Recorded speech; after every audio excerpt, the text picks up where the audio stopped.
सभी का व्यूज में शुरुआत करेंगे खबरों का सिलसिला एक नए ही अंदाज के साथ। मैं हूं गरिमा रितेश। तो बुलेटिन की शुरुआत आज हम करेंगे एक गुड न्यूज के साथ। कोरोना महामारी की रोकथाम और उसके बचाव के लिए केंद्र सरकार और राज्य सरकार के संयुक्त प्रयास से वैक्सीनेशन अब आम जन के लिए भी शुरू कर दिया गया है। 1 मार्च यानी कि आज से आम लोग भी निजी और सरकारी हॉस्पिटल्स में जाकर वैक्सीन लगवा सकेंगे। ऐसे में अब 45 साल से ऊपर गंभीर बीमारी से ग्रसित लोग और 60 साल से ऊपर के लोग भी इस वैक्सीन से वंचित नहीं रह पाएंगे। सोमवार को अलवर शहर के 2 निजी चिकित्सालयों में वैक्सीनेशन का काम शुरू हुआ, जिसमें सानिया हॉस्पिटल और हरीश हॉस्पिटल शामिल है। सानिया हॉस्पिटल के डॉक्टर महिपाल सिंह यादव ने बताया कि सुबह 9 बजे से शाम 5 बजे तक लोगों के लिए वैक्सीनेशन का काम शुरू किया गया है।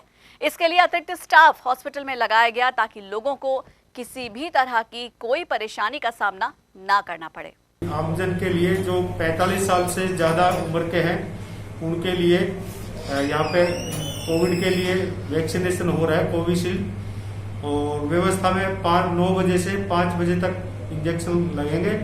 यहाँ पे रजिस्ट्रेशन करवाना होता है और हमारे स्टाफ है वैक्सीनेशन करते हैं और आधे घंटे तक मरीज को ऑब्जर्वेशन में रखते हैं। कोई उनको रिएक्शन नहीं हो, कोई दिक्कत नहीं हो, उसके बाद में सही रहता है तो फिर हम उनको घर पे भेज देते हैं। लगभग कितने को लग चुका अब तक?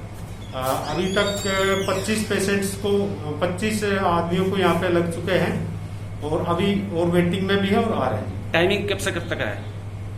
टाइमिंग इनका सुबह 9 बजे से और 5 बजे तक लगा रहे हैं। रविवार रात शहर के चोर डूंगरी पर जरख ने घर में घुसकर लगभग आधा दर्जन लोगों को घायल कर दिया। जरख के हमले के बाद क्षेत्र में हड़कंप मच गया।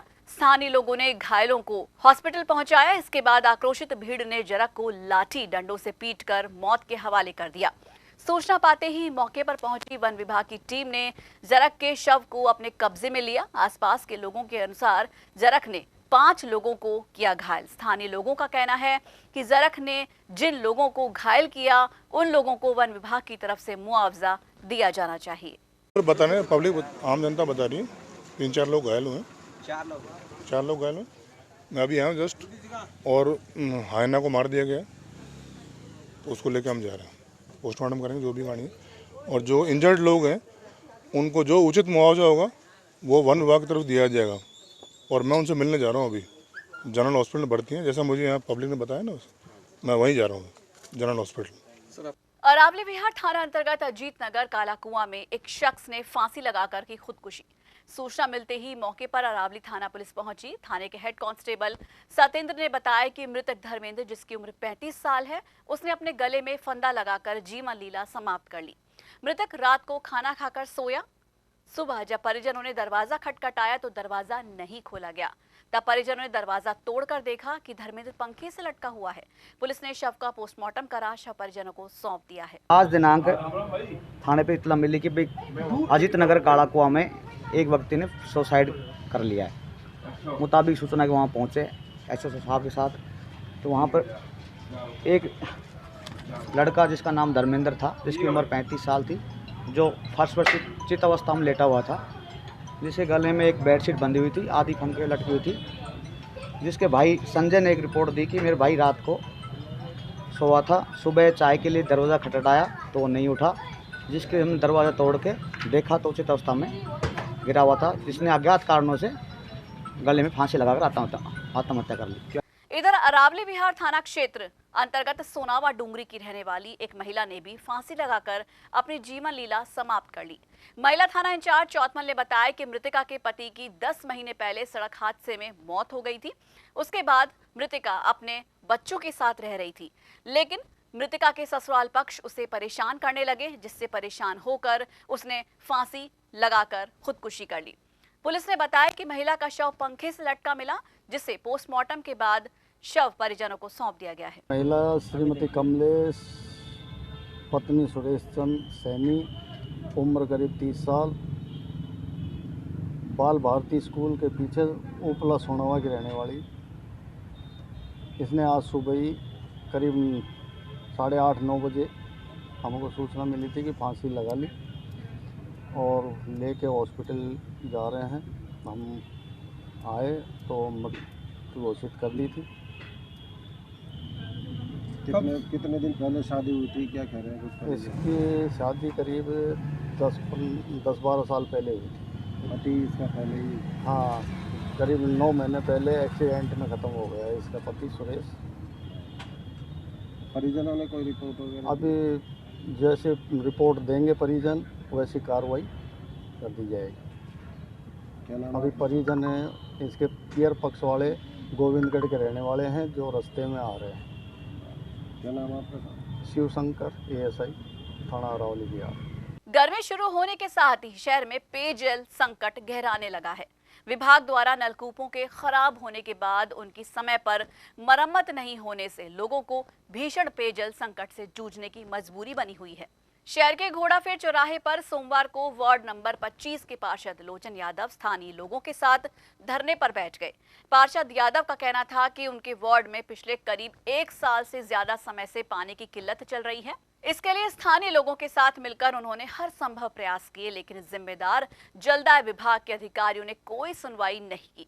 धरने पर बैठने से पूर्व पार्षद यादव और स्थानीय लोगों ने जिला कलेक्टर और जलदाय विभाग कार्यालय पर ज्ञापन सौंपा, जिसमें चेतावनी दी गई कि अगर समय रहते उनके क्षेत्र में पानी की समस्या का समाधान नहीं हुआ तो लोगों को उग्र आंदोलन करना पड़ेगा। लोचन यादव, वार्ड नंबर 25। हमारे वार्ड में पिछले 1-1.25 साल से पानी की गंभीर किल्लत चल रही है।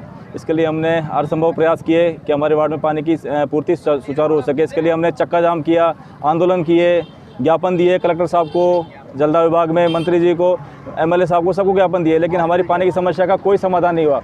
आज भी हम लोग कलेक्टर साहब के यहाँ ज्ञापन दे के आए। उसके बाद हम लोग एक्सचेंज ऑफिस गए, वहाँ पर जाकर ज्ञापन दे के आए और चेतावनी दे के आए कि 1 बजे तक अगर हमारी समस्याओं का समाधान लिखित में नहीं दिया जाता है तो हम लोग मैं वार्ड 25 में अपने वार्ड में ही भूख हड़ताल में बैठूंगा। इसलिए मुझे भूख हड़ताल में बैठना पड़ा। आपकी सरकार है, आपकी सभापति है, फिर काम नहीं हो रही, कोई फायदा नहीं। अभी तक कोरोना का बहाना लेके विकास को टालते रहे, लेकिन मुझे नहीं लगा अब तक कोरोना से पूरा देश उबर चुका है तो विकास कार्य होने चाहिए। लेकिन पानी की समस्या ऐसी है कि बोर कराए लेकिन 2 बोर फेल हो गए। अब मुझे उम्मीद है कि अब भूख हड़ताल होने के बाद मैं अपने पानी की समस्या का समाधान कर पाऊंगा, मुझे पूर्ण विश्वास है। वहीं शहर के वार्ड नंबर 20 की महिलाओं ने भी सोमवार को जलदाय विभाग कार्यालय पहुंचकर धरना प्रदर्शन किया। प्रदर्शनकारी महिलाओं का कहना था कि पिछले 1 साल से पेयजल समस्या से अधिकारियों को अवगत कराने के बावजूद भी अभी तक कोई समाधान नहीं हुआ, जिसके चलते महिलाओं को रावण देवरा, आड़ापाड़ा के आसपास के क्षेत्र से पानी लाने को मजबूर होना पड़ रहा है। महिलाओं ने कहा कि पिछले 1 साल से व्याप्त पेयजल संकट के लिए लगातार विभाग के अधिकारियों के समक्ष अपनी पीड़ा लेकर पहुंच रहे हैं, लेकिन आश्वासन के अलावा यहां उन्हें कुछ भी नहीं मिल पा रहा।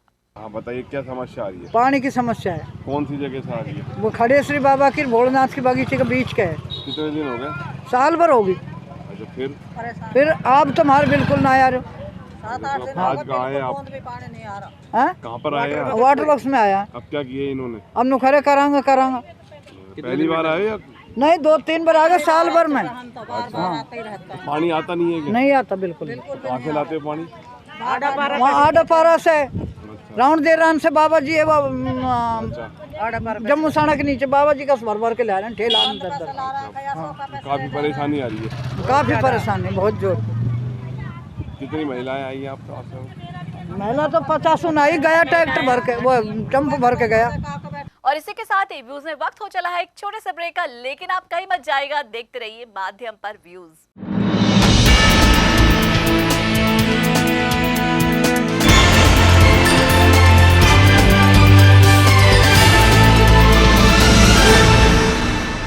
एक बार फिर से स्वागत है आप सभी का व्यूज में, और अब फिर से रुक करेंगे कुछ और खबरों का। राजस्थान विश्वविद्यालय में लगातार छात्रों की मांगों को लेकर 7 दिनों से धरने पर बैठे ABVP के कार्यकर्ताओं पर NSUI के गुंडों द्वारा जानलेवा हमला किया जाना निंदनीय है, और पुलिस द्वारा घायल छात्र को ही गिरफ्तार करना पुलिस की तुच्छ मानसिकता का पता देता है। इस घृणित कार्य को लेकर नगर मंत्री जतिन छाबड़ा ने बताया कि जयपुर प्रांत के आदेशानुसार आज अलवर जिले में ABVP कार्यकर्ताओं द्वारा मत्स्य विश्वविद्यालय पर धरना प्रदर्शन और मुख्यमंत्री का पुतला दहन किया गया। जो कि हम सबको विदित है कि राजस्थान विश्वविद्यालय के अंदर अभी हमारे कुछ कार्यकर्ता जो छात्रों की 21 सूत्री मांगों को लेकर प्रदर्शन कर रहे थे राजस्थान विश्वविद्यालय कैंपस के अंदर, कुछ NSUI के गुंडे आके उनको मारते हैं वहाँ पे, और जो जिस व्यक्ति को वो मारते हैं, जिस छात्र नेता को, जो हमारा कार्यकर्ता था विद्यार्थी परिषद का रवि मीणा जी, उसको जो मारते हैं और उसी को मारने के बाद जो पुलिस प्रशासन होता है रात को 12:30 बजे हमारे कार्यकर्ता को, जिसको मारा होता है, जो गंभीर रूप से घायल होता है, उसको गिरफ्तार करती है वहाँ की पुलिस। और उसके बाद गिरफ्तार करने के बाद हमारे विद्यार्थी परिषद के कार्यकर्ता जो पुलिस चौकी के बाहर प्रदर्शन कर रहे होते हैं, उस छात्र के न्याय दिलाने की बात करते हैं। उस छात्र के पुलिस, जब विद्यार्थी परिषद के कार्यकर्ता FIR लॉन्च करवा रहे होते हैं, कोई पुलिस का प्रशासन ये बोलता है कि अभी कोई FIR रात को 1:30 बजे हम लॉन्च नहीं करेंगे। क्या मैं राजस्थान सरकार से पूछना चाहता हूँ कि क्या ये राजस्थान के अंदर लोकतंत्र हो रहा है? लोकतंत्र की धज्जियां उठाने की आप बात करते हो, पर लोकतंत्र की धज्जियां तो आप उड़ा रहे हो।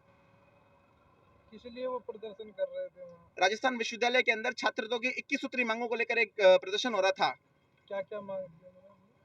अभी 10 करोड़ की एक छात्रवृत्ति पूरे राजस्थान के छात्रों को मिलने वाली है। जो एक गरीब किसान का जो बेटा होता है, जब वो शहर के अंदर पढ़ने आता है, वो छात्रवृत्ति की आधार पर पढ़ने आता है, वो कि मेरे को एक छात्रवृत्ति मिलेगी 5,000 रुपए की, वो उसके आधार पर पढ़ने आता है। परंतु जब उसको वो छात्रवृत्ति नहीं मिलती है, जब कोरोना के काल में हम ये बोल रहे थे कि सभी छात्रों के एग्जाम होने चाहिए, वो एग्जाम नहीं कराती है सरकार उस एग्जाम का विरोध करती है। NSUI के कार्यकर्ता एग्जाम होने का विरोध करते हैं।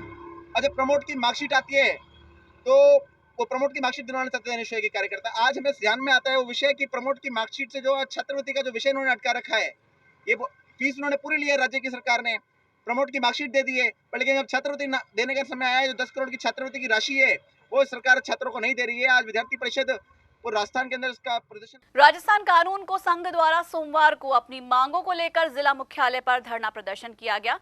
कानून को संघ के अभाव, अभियोग की निस्तारण नहीं किए जाने के मामले को लेकर आंदोलन किया गया, जिसमें कानून को संघ द्वारा 3 सूत्री मांगों को राज्य सरकार से मंगवाई जाने की बात कही गई।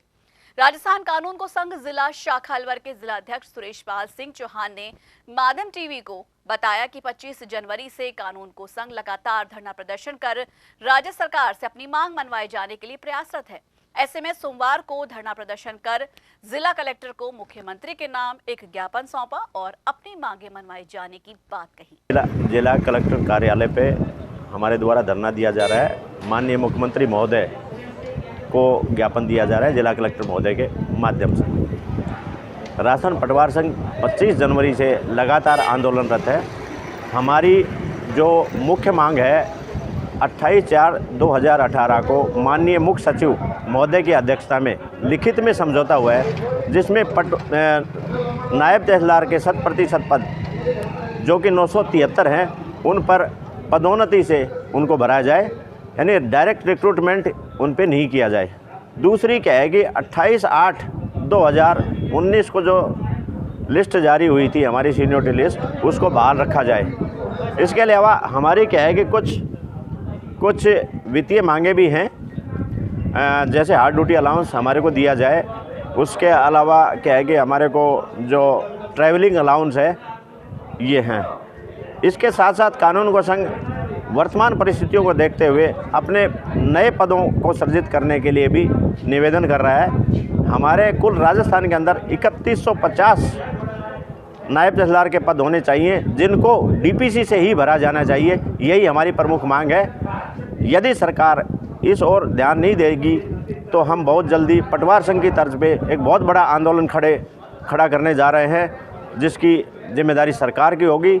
और प्रशासन गांव के संग जो अभियान 1 मई से शुरू होने जा रहा है, उस पे इसका दुष्प्रभाव पड़ेगा। पुनः सरकार से हम ये निवेदन करें कि हमारे को यथाशीघ्र वार्ता के लिए बुलाया जाए और वार्ता बुला करके हमारी मांगों को सहानुभूतिपूर्वक विचार किया जाए। क्या नाम है आपका? सुरेश पाल सिंह चौहान, जिला अध्यक्ष राजस्थान कानून को संघ अलवर एवं प्रदेश महामंत्री राजस्थान कानून को संघ। यातायात पुलिस की ओर से लोगों को समझाइश की जा रही है ताकि वो यातायात नियमों की पालना करें और अपने दुपहिया चौपहिया वाहनों को सही तरीके से पार करें। इसके लिए शहर के विभिन्न इलाकों में व्हाइट लाइन खींची जा चुकी है, लेकिन कई बाजारों में सड़क पर से ये व्हाइट लाइन गायब है।